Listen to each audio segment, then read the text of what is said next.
Sir cab auto பைக்குன்னா red taxi மட்டும்தான். அவருக்கு உள்ள புகழுக்கு கொச்சப்படுத்த மாதிரி பேசுறீங்க. எந்த குடும்பத்துல என்ன இருக்கு, அவங்களோட உறவுகள்ல என்ன இருக்குன்னு தெரிஞ்சுக்காம ஒவ்வொருடைய கற்பனையும் போட்டு இது பண்ணி அவருடைய புகழுக்கு கலங்கரை சேர்த்துறீங்க. பாரதி ராஜா அவர்களுக்கு என்னென்ன பிரச்சனை இருந்தது உங்களுக்கு யாருக்கும் தெரியாது. அவருக்கு என்ன பிரச்சனைகள் இருந்தது தெரியுமா? மனோஜ் திடீர்னு இப்படி ஒரு இழப்பை சந்திப்பார்னு நினைக்கல. மனோஜுடைய இழப்பு மிகப்பெரிய பாதிப்பை திரு பாரதி ராஜா அவர்களுக்கு உண்டாச்சு. மனோஜ் வசம் இருந்த அத்தனை டாக்குமெண்ட் எல்லாமே அவர் மனைவி நந்தனாவுடைய பொறுப்பில் இருந்தது லாக்கரில். இதுதான் பொசிஷன். அந்த டாக்குமெண்ட்டை கொடுத்தால் இடத்த ரிஜிஸ்டர் பண்ணிவிட்டு 6 கோடியை வாங்கி இந்த கடன் அடைச்சிருக்கலாம். அந்த டாக்குமெண்ட் பெற முடியலை. இன்றைக்கி நந்தனாகையில் தான் அந்த டாக்குமெண்ட் இருக்குது. பாரதி ராஜா இவ்வளோ ஒரு புகழுக்கு பேருக்கு சொந்தக்காரர் கடனாளியாக செத்தாருங்கிறத மிகப்பெரிய வருத்தம். அவர் பேரில், மனோஜ் பேரில் டி நகரில் இருக்க ஒரு 40 கோடிக்கு பெருமான கிருஷ்ணா ஸ்ட்ரீட்டில் இருக்க வீடு அவர் பேரில் எழுதி வச்சார். பிரிக்கில் இருக்க ஒரு ஃப்ளோர் குறைஞ்சது 20 கோடிக்கு போகும், அந்த வீடு அவர் எழுதி வச்சுருக்காரு. ஜெமினியில் பார்சன் பில்டிங்கில் அவர் முதல் முறையாக சென்னையில் வாங்கிய வீடு அதுவும் மனோஜ் பேரில் எழுதி வச்சுருக்காரு. அதே மாதிரி ஜனனிக்கும் கரெக்டாக சொத்து கொடுத்துருக்காரு. நீலாங்கரையில் இருக்க வீடு, தேனியில் உள்ள வீடு, ஆரிங்டன் ரோடில் அப்பார்ட்மெண்ட் 1, இது 3மே ஜனனிக்கு எழுதி வச்சுருக்காரு. அவர் நல்லபடியாக இருக்கும்போதே இந்த சொத்துக்களை வாங்கும்போது அவங்க பேரில் வாங்கி வச்சுருக்காரு. மனோஜுக்கு 3 சொத்து, ஜனனிக்கு 3 சொத்துன்னு. இதை ஊடகங்கள் சம்மந்தம் இல்லாமல் எல்லா சொத்தையும் பிடிங்கிட்டு விட்டாங்களாம், ஏதோ மனோஜுடைய ஒய்ஃபை வார்த்தை பார்த்துறாங்களா. அங்கே நடந்து என்ன தெரியுங்களா? ஒரிஜினலா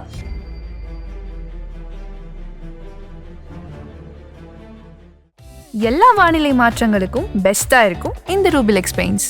வர்ணம் பூசுவதற்கு மட்டுமல்ல, உங்கள் வீட்டை பாதுகாக்கவும் ரூபிலெக்ஸ் பெயிண்ட்ஸ். அனைவருக்கும் வணக்கம். நான் மனோஜ்குமார், திரைப்பட இயக்குனர் பேசுகிறேன். மாண்புமிகு தமிழக முதல்வர்களுக்கு பாதம் தொட்டு நன்றியை தெரிவித்துக்கிறேன். எனது மாமாவும் எனது குருநாதரான பாரதி ராஜா அவர்களுடைய மறைவுக்கு அரசு மரியாதை செலுத்தி அவருக்கு மிகப்பெரிய அவருடைய வாழ்நாளில் அவர் சாதித்த சாதனைகளுக்காக அங்கீகாரம் செலுத்திய தமிழ்நாடு அரசு, தமிழக முதல்வருக்கு பாதம் தொட்டு நன்றி செலுத்துகிறேன். அது மட்டும் தமிழக முதல்வரின் உத்தரவின் பேரில் தேனி மாவட்ட ஆட்சியரும் தேனி மாவட்ட கண்காணிப்பாளரும் சிறப்பாக செயல்பட்டு அவருக்கான இறுதி மரியாதையை சிறப்பாக செய்தார்கள். அவர்களுக்கு நன்றியை தெரிவிக்கிறேன். அது மட்டுமல்லாக இறுதி அஞ்சலி செலுத்துவதற்காக கலைத்துறை சார்பிலும் எங்களுடைய மண்ணை சார்ந்த மண்ணின் மக்கள் சார்பாக அவருக்கு அஞ்சலி செலுத்தியதற்கு அவங்களுக்கு அத்தனை பேருடைய பாதம் தொட்டு நன்றியை தெரிவிச்சுக்கிறேன்.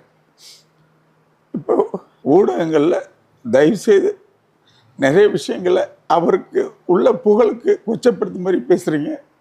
ஒவ்வொரு விஷயத்தையும் இஷ்டம் போல் இது பண்ணுறீங்க. அதுக்கு விளக்கம் கொடுக்கறதுக்காக மட்டும்தான் இது பேசுகிறேன். எந்த உள்நோக்கமும் இல்லை.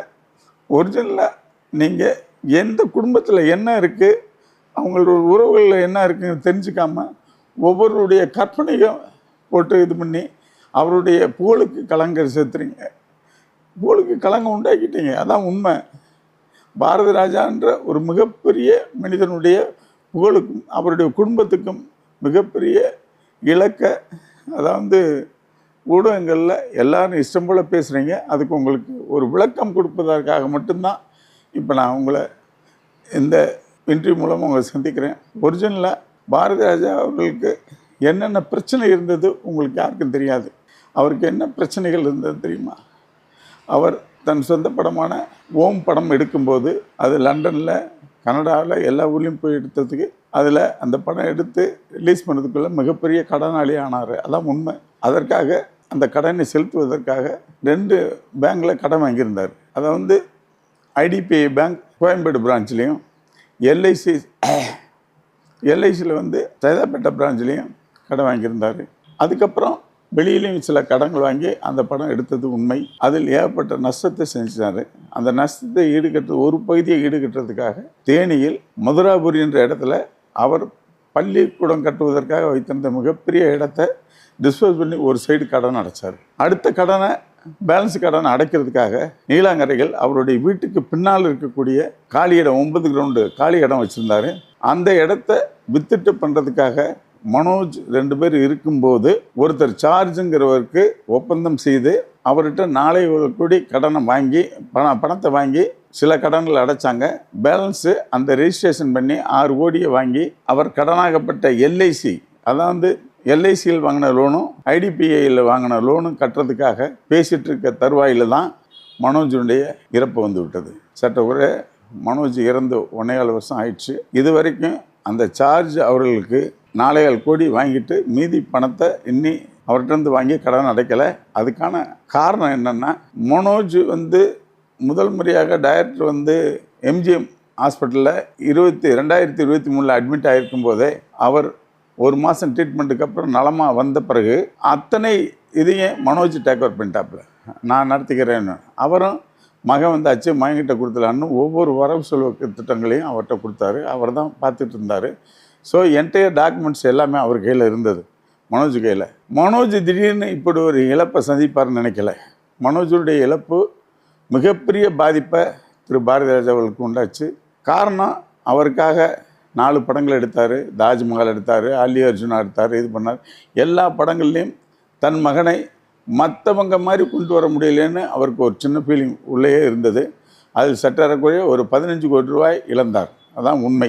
அதுக்கப்புறமா இப்போ கடைசியாக நடிக்கத்தான் அவரில் டைரக்டராவது பண்ணுறேன்னு அவருக்கு பண்ணும்போது டைரக்டர் ஆக்கலான்ற எண்ணத்தில் தான் மார்கழி திங்கள் இந்த படத்தில் அவர் இயக்குவதற்காக திரு சுசீந்திரன் அவர்கள் அவரை அணுகிய போது திரு பாரதி ராஜா அவர்கள் தன் மகனுக்காக இன்வெஸ்டாகவும் பணத்தையும் கொடுத்து சற்றக்குறைய 1 கோடி ரூபாய் பணத்தையும் கொடுத்து அவர் டைரக்ட் பண்ணுறதுக்கான முயற்சியை பண்ணி, ஏன்னா தான் பையன் வந்து நடிப்பில் ஜெயிக்கலான்னு டைரக்ஷனில் ஜெயிக்கணும்னு ஆசைப்பட்டு பண்ணார். அந்த படம் தோல்வியின் காரணமாக தான் மன உளைச்சலில் இருந்த பாரதி ராஜா அவர்களும் திரு மனோஜுக்கு என்ன ஃபீலிங் ஆயிடுச்சுன்னா, ஒரிஜினலாக வேலை அப்பா இவ்வளோ முயற்சி பண்ண நம்ம நடிக்க நான் நினச்சாரு. சட்டக்கூட 15 கோடிக்கு மேலே செலவு பண்ணார். நம்மளால் வர முடியலை. அடுத்து இயக்குனராக வரணும்னு சொல்லி அதுக்கும் உதவி பண்ணார். சுசீந்திரன் தயாரிப்பில் இவர் இன்வெஸ்டாகவும் வந்து 1 கோடிக்கு மேலே பணத்தை கொடுத்து பண்ணார். அதுலேயும் நம்ம ஜெயிக்க முடியலன்ற மன வருத்தம் உள்ளுக்குள்ளேயே இருந்தது தான். மன உளைச்சலின் காரணமாக தான் மனோஜ் பாதிக்கப்பட்டது உண்மை. அந்த படம் ஒருவேளை வெற்றி அடைஞ்சால் மனோஜ் நல்லா இருந்திருப்பார். மனோஜனுடைய இறப்புக்கு பின்னால் மிகப்பெரிய சோகத்தை செஞ்சார் டைரக்டர் பாரதி ராஜா. மிகப்பெரிய சோகம். ஏன்னா புத்திர சோகங்கிறது எவ்வளோ பெரிய விஷயம். அந்த நேரங்களில் மனோஜ் வசம் இருந்த அத்தனை டாக்குமெண்ட் எல்லாமே அவர் மனைவி நந்தனாவுடைய பொறுப்பில் இருந்தது லாக்கரில். இதுதான் பொசிஷன். இப்போ ஜார்ஜ் அவர்கள்ட்ட மனோஜும் டைரக்டர் பாரதிராஜ் அவர்களும் ஒப்பந்தம் செய்து அந்த இடத்த விற்கிறதுக்காகப்பட்ட ஒப்பந்தத்தில் 4.25 கோடி வாங்கிட்டு மீதி 6 கோடி அவர் கொடுக்கறதுக்கு ரெடியாக இருக்கார். இந்த 2 கடனை அடைக்கிறதுக்கும் ரெடியாக இருக்குது. எல்ஐசியில் வாங்கின கடனும் ஐடிபிஐயில் வாங்கின கடனும் அடைக்கிறதுக்காக ரெடியாக இருக்கும்போது அந்த டாக்குமெண்ட்டு நந்தனா மனைவி மனோஜுடைய மனைவி நந்தனா கையில் இருக்குது. அந்த டாக்குமெண்ட்டை கொடுத்தால் அதை இடத்த ரெஜிஸ்டர் பண்ணிவிட்டு 6 கோடியை வாங்கி இந்த கடன் அடைச்சிருக்கலாம். அதுக்கு சில சந்தர்ப்ப சூழ்நிலையில் நந்தனா கையிலிருந்து அந்த டாக்குமெண்ட் பெற முடியலை. இன்றைக்கி நந்தனா கையில் தான் அந்த டாக்குமெண்ட் இருக்குது. இதில் மிகப்பெரிய கடனாளி ஆகிட்டமேங்கிறது மிகப்பெரிய மன வருத்தம் திரு பாரதி ராஜா அவர்களுக்கு இருந்தது. இதுதான் உண்மை. இந்த சூழ்நிலையில் தான் அவர் சில விஷயங்கள் அவர்கள் நண்பர்கள் மூலமாகவும் உறவினர்கள் மூலமாகவும் இந்த பிரச்சனையை தீர்க்கிறதுக்காக முயற்சி செய்யும்போது அத்தனை முயற்சிகளும் சரிபட ஈடுபடவில்லை. அதற்கு காரணம் சில நேரம் யாரையும் நான் குறை சொல்கிறதுக்காக வரல, நந்தனாவுக்கும் கூட அது இள வயதிலே கணவனை இழந்த பொண்ணு, அதுக்கு சில விஷயங்கள் என்ன பண்ணுறதுன்னு தெரியல. இந்த நேரத்தை பயன்படுத்தி சில பேர் ஏதோ சொல்கிறது தவறாக சொல்லி விட்டுருக்காங்க. அந்த நந்தனாவை குறை சொல்லவும் மாட்டேன். ஏன்னா நந்தனா நினச்சிருந்தா இந்த பிரச்சனையை ஈஸியாக ஹேண்டில் பண்ணி அந்த பேலன்ஸ் பணத்தை வாங்கி 2 கடன் அடைச்சிருக்கலாம். இந்த கடன் இப்போ எது மேலே இருக்குன்னா, முருகம்பாக்கத்தில் நாயுடு ஹால்னு ஒரு பில்டிங் இருக்குது. அந்த பில்டிங் இவருக்கு சொந்தமானது. அந்த பில்டிங் பாரதிராஜா பேரில் இருக்குது. அது மேலே கடன் வாங்கியிருக்காரு. இன்ஸ்டியூட் ஆரம்பிச்சிருந்தார் தேனாம்பேட்டையில், பிரிக்குன்னு, அது மேலே கடன் இருக்குது. இந்த 2 கடன் அடைச்சாதான் இந்த டாக்குமெண்ட் நமக்கு திரும்பி வரும். இந்த டாக்குமெண்ட் இப்போ நந்தனா கையில் இருக்குது. இது பேசி பார்த்து முடியாமல் தான் ஒரு காலகட்டத்தில் அவங்ககிட்ட பேசி ஒரு மன வருத்தத்தோடு இருந்தாங்க. இன்னும் கொடுக்கல, இதோட இருக்குது இந்த பொசிஷன். இதில் பாரதிராஜா மன வருத்தத்தோடு இருந்தார். அவர் 2 முறை முயற்சி பண்ணார். அந்த டாக்குமெண்ட்டை வாங்கிட்டா செட்டில் பண்ணலான்னு முயற்சி பண்ணார். அதுக்குள்ளே மீண்டும் உடல்நிலை இதாகிடுச்சு. வீட்டிலே நல்லபடியாக ட்ரீட்மெண்ட் பார்த்துட்டு இப்போ டக்காஸ்மி பண்ணி எல்லாம் பண்ணி வீட்டில் வந்து அழகாக ரெஸ்ட் ஆகிட்டு நல்லபடியாக இருந்த நேரத்தில் முயற்சி பண்ணி முடியாமல் போச்சு. இதுவரையில் அந்த கடன் அடைக்க முடியாமல் போச்சு. ஸோ பாரதி ராஜா இவ்வளோ பெரிய புகழுக்கு பேருக்கு சொந்தக்காரர் கடனாளியாக செத்தாருங்கிறத மிகப்பெரிய வருத்தம். ஆனால் அவர் வாழ்ந்த காலங்களில் மனோஜ் இருக்கும்போதே அவருக்கு வேண்டிய செட்டில்மெண்ட்டை பண்ணிட்டார். மனோஜுக்கு அவர் பேரில் மனோஜ் பேரில் டி நகரில் இருக்க ஒரு 40 கோடிக்கு பெருமான கிருஷ்ணா ஸ்ட்ரீட்டில் இருக்க வீடு அவர் பேரில் எழுதி வச்சார். பிரிக்கில் இருக்க ஒரு ஃப்ளோர் குறைஞ்சது 20 கோடிக்கு போகும், அந்த வீடு அவர் எழுதி வச்சுருக்காரு. ஜெமினியில் பார்சன் பில்டிங்கில் அவர் முதல் முறையாக சென்னையில் வாங்கிய வீடு அதுவும் மனோஜ் பேரில் எழுதி வச்சுருக்காரு. இந்த 3 சொத்தும் மனோஜ் பேரில் இருக்குது. அதே மாதிரி ஜனனிக்கும் கரெக்டாக சொத்து கொடுத்துருக்காரு. நீலாங்கரையில் இருக்க வீடு, தேனியில் உள்ள வீடு, ஆரிங்டன் ரோட்டில் அப்பார்ட்மெண்ட் 1, இது 3மே ஜனனிக்கு எழுதி வச்சுருக்காரு. அவர் நல்லபடியாக இருக்கும்போதே இந்த சொத்துக்களை வாங்கும்போது அவங்க பேரில் வாங்கி வச்சுருக்காரு. மனோஜுக்கு 3 சொத்து, ஜனனிக்கு 3 சொத்துன்னு.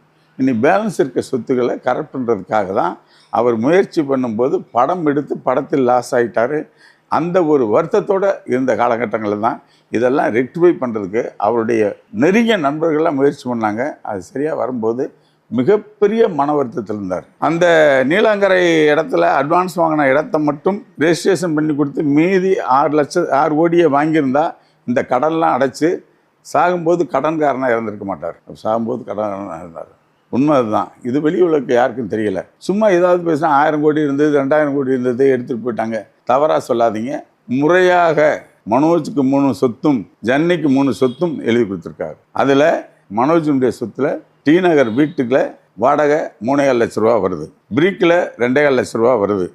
நடப்பு சங்கத்துக்காக ஜெமினி அப்பார்ட்மெண்ட் விட்டுருக்காங்க, அதில் 65,000 ரூபா வருது. சட்டேரக்கூடிய 6 லட்ச ரூபா ரெகுலர் இன்கம் வருது. அது அப்படியே நந்தனாவுக்கு போகுது. அதை வச்சு தான் அவங்க சர்வே பண்ணியிருக்காங்க. அவன் ஒன்றும் கஷ்டத்தில் இல்லை. 3 இன்றைக்கும் நீங்கள் விரிவு பண்ணிக்கலாம். டி நகருடைய வீட்டினுடைய வாடகை 3,5 லட்சம், பிரிக்கினுடைய வாடகை 2,25 லட்சம், 70,000 ரூபா நம்ம நடப்பு தயாரிப்பாளர் சங்கம் ஜெமினி பில்டிங்கில் இருக்கவங்க வாடகையாக கொடுத்துருக்காங்க. இந்த வாடகை முழுவதும் மனோஜுக்கு போகுது. இந்த பக்கம் எடுத்துட்டிங்கன்னா நீலாங்கரை வீட்டில் டைரக்டாக இருக்கனால அது வாடகைக்கு விடலை. தேனியில் இருக்க ஒரு வீடு 40,000 ரூபாய்க்கு வாடகைக்கு போயிட்டுருக்கு. இப்போ பிரிக்கில் இன்னொரு பில்டிங் இருக்குது. அது ஜேஎஸ்கேன்னு ஒரு ப்ரொடியூசர் இருக்குது. திரு ஜேஎஸ்கே அவர்கள் மாதம் 90 ரூபாய் அனுப்பிச்சிருக்காரு. இந்த 1.30 தான் இப்போ திருமதி பாரதி ராஜாவுக்கு சந்திரலாவுக்கு கொடுக்கப்பட்டு அது அந்த அவரை செலவுக்கு மெயின்டைன் பண்ணிட்டு இருக்கு. இதுதான் உண்மையான நிலைமை. இது தெரியாமல் எதுக்காக மீடியாவில் இத்தனை கோடியா அத்தனை கோடியான்னு பேசுங்க. தயவுசெய்து உங்களுக்கு தெரிய வேண்டாமா? மீதி இருக்க சொத்து இருக்கிறது. அந்த சொத்தை மீட்டு எடுக்கணும்னா இந்த கடன் அடைக்கணும். கடன் அடைக்கணும்னா அந்த டாக்குமெண்ட் வரணும். ஒரு முறை இந்த டாக்குமெண்ட்டுக்காக முறையிட்ட போது அவர் நண்பர்கள் இருக்கும்போது சில காரணங்கள், அவங்களுடைய காரணம் நியாயமாக இருக்கலாம், இவங்களுடைய காரணம் நியாயமாக இருக்கலாம். அது பொதுவில் இருக்கவங்க பேசும்போது கூட அது சரிப்பட்டு வராமல் போயிடும்போது மிகப்பெரிய மன உளைச்சலில் இருந்தார் பாரதி ராஜா. அவர் சாவுக்கும் இதுவும் ஒரு அழுத்தம் காரணம். ஏன்னா எவ்வளவு விஷயம் இருந்தாலும் தான் சாகும்போது இதை அடைக்க முடியல, இது முடிக்க முடியல. ஒரு கட்டத்தில் அவர் இதாக இருக்கும்போது அவருடைய வார்த்தைக்கு மரியாதை எல்லாம் போச்சோன்னு அவர் உள்ளுக்குள்ளே வருத்தப்பட்டது உண்டு. உண்மை அதுதான். இன்றைக்கி விருகம்பாக்கத்தில் இருக்க நாடுகால் பில்டிங் அவர் பேரில் இருக்குது. அதுக்கு பின்னால் 9 கிரவுண்டு இடம் இருக்குது. தேனியில் ஒரு தோப்பு இருக்குது. இந்த இடங்கள்லாம் பாரதி ராஜா பேரில் இருக்குது. இதெல்லாம் இன்றைக்கும் அதெல்லாம் சரிப்படுத்தப்பட்டு இந்த கடன் அடைக்கப்பட்டு மீண்டும் பாரதி ராஜா பொறுத்தவரையில் அவருடைய பேத்திகள் மேலும் நந்தனா மேலும் ரொம்ப பிரியமாக இருந்தார். அந்தளவுக்கு தான் மகமேலையும் பிரியமாக இருந்தார். அவர் அத்தனை பேர் அன்பு காட்டினார், பாசமாக இருந்தார். இன்றைக்கி அந்த இடத்தினுடைய பேலன்ஸ் இருக்க சொத்துக்களை அவங்களுக்கு சமப்படுத்தி கொடுக்கணும். அதில் எந்த மாற்றமும் இல்லை. ஏன்னா மனோஜுக்கு பின்னால் அந்த குடும்பத்துக்கு சேர வேண்டியதோ ஜனனிக்கு சேர வேண்டியதோ அது முறையாக செய்யப்படும். அதில் எந்த மாற்றமும் இல்லை. இதை ஊடகங்கள் சம்மந்தம் இல்லாமல் எல்லா சொத்தையும் பிடுங்கிட்டு விட்டாங்களா, ஏதோ மனோஜுடைய ஒய்ஃபை வேட்டை பார்த்துறாங்களா? இல்லை. அங்கே நடந்து என்ன தெரியுங்களா? ஒரிஜினலாக ஜனனி அந்த இடத்தில் சில விஷயங்கள் தகாத இடத்துல போயிட்டார். அது காரணம் என்னன்றது மட்டும் சொல்லிடுறேன். நந்தனா புருஷனை இழந்த பிள்ளை, பாவம், கொஞ்சம் விவரமும் தெரியாத பிள்ளை, ரொம்ப இல்லை. ஏன்னா ஒரு மனோஜனுடைய கட்டுப்பாட்டில் ரொம்ப செல்ல விதமாக வளர்ந்த பிள்ளை. அதுக்கு வெளி உலகம் அதிக தெரியவும் சான்ஸ் இல்லை. அதே நேரத்தில் மனோஜனை இறந்த பிறகு அவருடைய உடலை நீலாங்கரை வீட்டில் வைத்து தான் எல்லா இதுவும் பண்ணோம். அந்த உடல் அடக்கம் செய்த பிறகு நம்முடைய தமிழ் கலாச்சார பிரகாரம் அந்த வீட்டில் தான் மனைவி பிள்ளைகள்லாம் தங்கணும். 7 நாள் அங்கேருந்து போகக்கூடாது. அந்த விஷயத்தை எடுத்து சொல்கிறோம். எம்மா இங்கே தங்கணும், நீங்கள் இங்கே தான் மறுநாள் விளக்கு போடணும், மறுநாள் பால் ஊற்றணும், தெளிக்கணும், இதெல்லாம் சொல்லும்போது இல்லை நான் ஆரிங்டன் ரோடு வீட்டுக்கு போயிடுறேன்னு போயிடுச்சு. ஏன்னா அதை தப்பாக சொல்ல, அதுக்கு தமிழ் கலாச்சாரம் தெரியாது. அது மட்டும் இல்லை, ஒரு சின்ன பொண்ணு அது புருஷனை இருந்ததில் பக்குன்னு முழிக்குது. ஒரு தமிழ் கலாச்சாரம் தெரியல. எடுத்து சொல்லும்போது என்ன சொல்கிறாங்கன்னு ஒன்றும் புரியாமல் அன்னைக்கே போயிடுச்சு. இதில் ஜன்னிக்கு வருத்தம். அண்ணன் இறந்த வீட்டில் 7 நாள் இருந்து அந்த துக்க காரியங்களை பண்ணும்போது அது இல்லாமல் போச்சுன்னு ஜனனிக்கும் திருமதி பாரதிராஜா சந்திரலாவுக்கும் வருத்தம். இது சொல்லி எழுவேன் ரைட்டு. அதுக்கப்புறம் மனோஜனுடைய இறப்பு நடந்து 30வது நாள் நம்ம தமிழ் கலாச்சார பிரகாரம் சாமி கும்பிட்டு விளக்கு போட்டு தெய்வம் பார்ப்பாங்கள்ல, அன்னைக்கு வர சொல்லும்போதும் அந்த இதெல்லாம் முடிஞ்சு எல்லா ஊர்லேருந்து எல்லோரும் எல்லாம் முடிஞ்ச பிறகு கடைசியாக நந்தனா எப்போ ஒன்று சாயந்தரம் 7 மணிக்கு தான் வந்தாங்க. அதெல்லாம் அதுக்கு ஒரு வருத்தம் இருந்திருக்கலாம். அது வருந்தன காரணம்னா எடுத்து சொல்லணும். இன்னொன்று ஜனனி என்னென்னா, இல்லை நீ இப்படி தான் இருக்கணும், நம்ம கலாச்சாரம் எப்படின்னு எடுத்து சொல்லணும். சில பேர் எடுத்து சொல்லியும் கூட அதுக்கு புரியலை. அதான் சின்ன பொண்ணு அதுக்கு புரியாமல் போச்சு. இப்போ என்ன நடந்ததுன்னா, பாரதிராஜா அவர்கள் இறந்துட்டாருன்னு தகவலை காலையில் 3:30 மணிக்கு அவங்களுக்கு தகவல் சொல்லியாச்சு. ஆனால் வெளியே சொல்ல வேணான்றக்கா தகவல் சொல்லி என்ன போகணும். அன்றைய தினம் நான் தேனியிலேருந்து வந்துகிட்ருக்கேன். ஃபோன் பண்ணி குழந்தைகளை அடிச்சுட்டு வேகமாக போமான்னேன். எனக்கு ஒரு மணி நேரம் டைம் ஆகும். இல்லைம்மா கொஞ்சம் வேகமாக போய் அர்ஜென்ட் போய்டு அப்படின்னு சொல்லி கூட. அதுக்கப்புறம் காலையில் 8:30-9 மணிக்கு தான் வருது. அது மலேசியாவிலேருந்து ஒரு பொண்ணு ஃப்ளைட்டை பிடிச்சி வந்ததுக்கப்புறம் இவர் எந்த செய்தி கேட்டு நான் ரெடியாகி வர்றதுக்கு ஆரிங்டன்லேருந்து இங்கே வர்றதுக்கு இவ்வளோ டைம் எடுத்துக்கிட்டேன்னு அந்த மன வருத்தம் எல்லாருக்கும் இருந்தது. அது மட்டும் இல்லை, அவருடைய பூத உடல் தன்னுடைய மண்ணில் தான் பதிக்கணும்னு ஆசைப்பட்டார். அது பிரகாரம் தேனிக்கு எடுத்து செல்வதற்காக சரியாக நைட்டு 9 மணிக்கு இங்கேருந்து மூவ் பண்ணினாங்க. அதுக்கு தமிழக அரசு மிகப்பெரிய ஒத்துழைப்பு கொடுத்தது. ஒவ்வொரு டிஸ்ட்ரிக்டினுடைய என்ட்ரிலையும் எக்ஸிட்லேயும் காவல்துறைகள் எங்களுக்கு கைட் பண்ணி கூப்பிட்டு போகிறாங்க. எல்லாருமே அங்கங்கே பஸ்ஸை பிடிச்சி போயிட்டுருக்கோம். இந்த பொண்ணுக்கும் சொல்லியாச்சு, நந்தனாவுக்கும் வேகமாக சேர்ந்துருமா, மற்ற ஃபார்மாலிட்டிஸ் முடிக்கணும்னு சொல்லிட்டோம். அத்தனை பேரும் சேர்ந்துட்டாங்க. போய் நந்தனா 2:45 மணி. அங்கே என்ன பிரச்சனை இருந்தது தயவுசெய்து உங்கள் எல்லோரும் கிட்ட புரிஞ்சுக்கோங்க. கவர்மெண்ட்டில் ப்ரோட்டோக்கால் என்ன சொல்லியிருக்காங்கன்னா, நான் தான் கவர்மெண்ட்டை கலெக்டர்லேருந்து எல்லாரையும் டீல் பண்ணிட்டுருக்கேன். நான் மார்னிங்கே போய் நின்று அவங்க கூட ஒர்க் பண்ணிகிட்ருக்கேன். அவங்க கேட்டாங்க எத்தனை மணிக்கு மற்ற செரிமனி முடிச்சு எங்கள்கிட்ட ஹேண்ட் ஓவர் பண்ணுவாங்க. ஏன்னா அரசு மரியாதை பண்ணும்போதுக்கு கவர்மெண்ட் ப்ரோட்டோக்கால்னு ஒன்று இருக்குது. அது பிரகாரம் அவங்க என்னென்னா நான் சொன்னேன் இந்த மாதிரிங்க எங்கள் சீர் கொண்டு வர்றதுன்னு ஒரு ஃபார்மாலிட்டி இருக்குது. அப்புறம் ஆம்பளைகள்லாம் நீர்மலை கொண்டு வருவாங்க. அப்புறம் பெண்கள் நீர்மலை கொண்டு வருவாங்க. இதெல்லாம் கொண்டு அவங்க குளிப்பாட்டி எல்லாத்தையும் ரெடி பண்ணுறதுக்கு எங்களுக்கு நியர்லி 1.5 hour ஆகும் சார் அப்படின்னு சொல்லிட்டேன். அங்கே எஸ்பிக்கிட்டேன் கலெக்டர்கிட்ட சொன்னேன், சரி உங்கள் ஃபார்மாலிட்டிஸை கொஞ்சம் எளிதாக முடிச்சுடுங்க. பட் அட் எனி காஸ்ட்டு நீங்கள் 3 o'clock நீங்கள் ஸ்டார்ட் பண்ணிடணும் உங்கள் இதை. அப்போ தான் நீங்கள் 1:30 மணிங்கிறது 2 மணி ஆனால் ஆக்கலாம். 5 மணிக்குள்ளே முடிச்சிட்டிங்கன்னா தான். ஆஃப்டர் 6னா நாங்கள் அரசு மரியாதை பண்ண முடியாது. சன்செட் ஆகி 6க்கு மேலே புரோட்டோக்கால், அவங்களுடைய புரோட்டோக்கால் 6 மணிக்கு மேலே அரசு மரியாதை பண்ண முடியாது, அதுக்குள்ளே பண்ணணுன்றாங்க. அப்போ 3 மணிக்குள்ளே உங்கள் சடங்கு சம்பிரதாயங்களை ஆரம்பிச்சிடுன்றாங்க.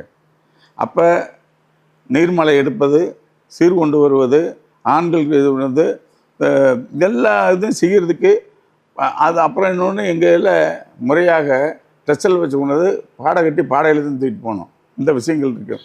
இதுக்கெல்லாம் சொல்லி ஏற்பாடு பண்ணது 3 மணின்ற போது இப்போ அங்கேருந்து ஃபோன் பண்ணி நந்தனா எங்கே வந்துட்டுருக்கு, எங்கே வரணும் கேளுன்னு எல்லோரும் டென்ஷன். ஏன்னா நந்தனா வரலன்னு எல்லோரும் வெயிட்டிங், எல்லோரும் இருக்காங்க. நந்தனா காணும் போது 2:45 மணிக்கு தான் வருது. அப்போ உள்ளே வந்த உடனே அந்த இடத்துல நாயெல்லாம் போயிட்டேன். இருந்தால் இந்த இது கூட வந்திருக்காது. வந்ததுமே ஜன்னி என்ன கேட்டிருக்கு, நான் சொன்னேன் புரோட்டோக்கால் பிரகாரம் 3 கிலோமீட்டர். நான் உடனே எஸ்பி கலெக்டர் பார்த்து, இல்லை சார் ஆரம்பிச்சிரு சார், இந்த பொண்ணு நந்தனா வந்துட்டு சார் வந்துட்டுருக்குன்னு சொல்லிட்டுருக்கேன். இது அவருடைய பூத உடல் பக்கத்தில் நிற்கும்போது ஏன் இவ்வளோ லேட்டாக வந்தேன்னு சொல்லும்போது வரதுக்கு என்ன இருந்தாலும் எப்போ பார்த்தா லேட்டாக வரணும். இந்த வாக்கியங்கள் தான். புரோட்டோக்கால்னு ஒன்று இருக்குது. கவர்மெண்ட்டில் 3 மணிக்கு நம்ம சமுதாயத்தை ஆரம்பிக்க சொல்லிட்டாங்க. 2:45 வர்ற இப்போ அந்த ஏதோ சொல்லக்கூடாத வார்த்தைகளில் ரெண்டு பேரும் பேசி ஏதோ பண்ணிட்டாங்க. ஏதோ வார்த்தைகள் ஏன் இப்படி வந்த, ஏன் போனேன் அப்படி அது வந்து ஒரு துணி பேசும்போது அது ஜன்னி மேலும் தவறு. ஏன்னா லேட்டாக வந்ததை ஏமா இப்படி ஆகிட்டேன்னு சொல்லிட்டுக்கலாம். ஜன்னியும் பேசிடுச்சு, இவங்க 2 பேரும் பேசிட்டு அதுக்குள்ளே இருந்தாங்க. இதுதான் உண்மையில் நடந்த விஷயம். ஏன் லேட்டாக வந்தன்ற பிரச்சனையும் அது சொன்ன காரணம் இவருக்கு பிடிக்காது. இது மனசுக்குள்ளே ஏறின காரணம் என்னென்னா, ஜன்னியை பொறுத்தவரை அப்பா கடனாளியாக சாகுறாரு. அதுக்கான டாக்குமெண்ட்டை நந்தனா வச்சுட்டு தரல, இத்தனை பேர் பேசின்னு தரல.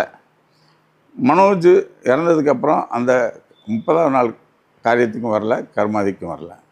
இப்போ வந்தால் இவர் மாமான்ற முறையில் அவர் இறந்துட்டது வந்து அங்கே பார்த்தீங்க, இங்கே எல்லோரும் வந்தப்போங்க கவர்மெண்ட் புரோட்டோக்கால் 3 மணி இருக்கும்போது 2:45 தான் வரும். இதெல்லாம் மனசுக்குள்ளே வச்சுக்கிட்டு எக்ஸ்போஸ் பண்ணிடுச்சு. அது எக்ஸ்போஸ் பண்ண வேண்டிய இடம் அல்ல. தனியாக கூப்பிட்டு சொல்லியிருக்கேன்னு எமோஷனில் என்ன அப்பா இப்படி கிடக்கிறாரு இது பண்ணுறதுல ஏதோ பேசிட்டு 2 பேருக்கும் ஒரு சின்னது. அதை ஊடகங்கள் என்ன பண்ணீங்க, ஏதோ அங்கே சொத்து தகராறு மாதிரியும் 2 பேரும் தலைமாட்டில் வச்சுட்டு இந்த சொத்தை எனக்கு கொடு, இந்த சொத்தை ஏங்க. ஊடகவியல் நண்பர்கள் கொஞ்சம் உண்மையிலே நீங்கள் மாபெரும் கலைஞன் பாரதிராஜா அவர்களுக்கு நன்றி செலுத்துவேன்னா, அவரை போல கெடுக்காமல் இருக்கணும்னா இந்த மாதிரி விஷயங்களில் போடாதீங்க. அந்த குடும்பத்தினுடைய பேரை கெடுக்காதீங்க. நடந்தது இதுதான். இல்லைன்னா எங்களை கேட்டுக்கலாமே, என்ன நடந்துச்சா என்ன சார்னு கேட்டால் இதுதான் உண்மை.